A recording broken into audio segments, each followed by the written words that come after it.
യശയാ 23-ാം അധ്യായം 1 മുതൽ 18 വരെയുള്ള വാക്യങ്ങൾ. ടയറിനും സീദോനും എതിരെ. ടയറിനെ കുറിച്ചുള്ള അരുളപ്പാട്.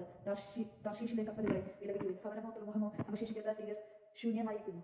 സിപ്രസ് ദേശത്തു നിന്ന് അവർ അറിഞ്ഞു. തീരദേശവാസികളെ കടൽ കടന്ന് കച്ചവടം നടത്തുന്ന സീദോൻ വർത്തകരെ നിശബ്ദരായിരിക്കുവിൻ. ഷീഷ്ഹോറിലെ ധാന്യങ്ങൾ മേൽത്തളത്തിനായി പിളവ് ആയിരുന്നു അവരുടെ വരുമാനം. നിങ്ങൾ അതുകൊണ്ട് ജനതകളുടെ ഇടയിൽ വ്യാപാരം ചെയ്തു പോന്നു.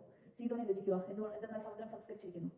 സമുദ്രദുർഗം പറയുന്നു, ഞാൻ പ്രസവവേദന പ്രസവിക്കുകയോ ചെയ്തിട്ടില്ല. ഞാൻ യുവാക്കന്മാരെയും കന്യകമാരെയും വളർത്തിയിട്ടില്ല. തീരനെ കുറിച്ചുള്ള ഈ വാർത്ത കേട്ട് ഈജിപ്ത് കളഞ്ഞ ദുഃഖത്തിലാകും. തീരദേശവാസികളെ ഷീഷിലേക്ക് കടന്ന് വിലപിക്കുവിൻ.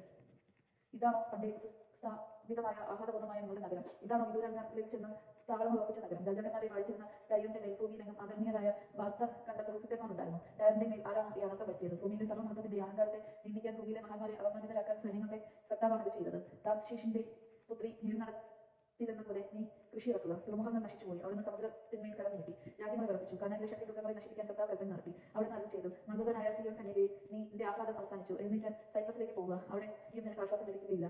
കൽദായരുടെ ദേശം കണ്ടാലും ഇതാണ് ആ ജനത. ഇത് അസീസിയ ആയിരുന്നില്ല. അവർ ടയറിനെ വന്യമൃഗങ്ങൾക്ക് വിട്ടുകൊടുത്തു. അവർ അവളെ ഉപരോധ ഗോപുരങ്ങൾ പടുതുയർത്തുകയും അവളുടെ കൊട്ടാരങ്ങൾ ഇടിച്ചു തകർക്കുകയും ചെയ്തു.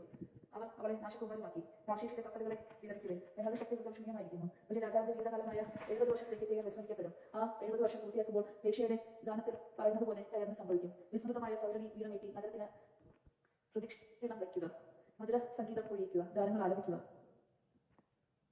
നിന്നെ അവർ ഓർക്കട്ടെ. 70-ാം വർഷം പൂർത്തിയാകുമ്പോൾ കർത്താവ് ടയറിന് എന്നെ സന്ദർശിക്കും. അവൾ തൊഴിൽ പുനരെ അവലംബിക്കും. ഭൂമുഖത്തുള്ള എല്ലാ രാജ്യങ്ങളുമായി അവൾ വേശ്യാവൃത്തിയിൽ ഏർപ്പെടും. അവളുടെ വ്യാപാര ചരക്കുകളും സർവ്വദായകങ്ങളും കർത്താവിന് സമർപ്പിക്കപ്പെടും.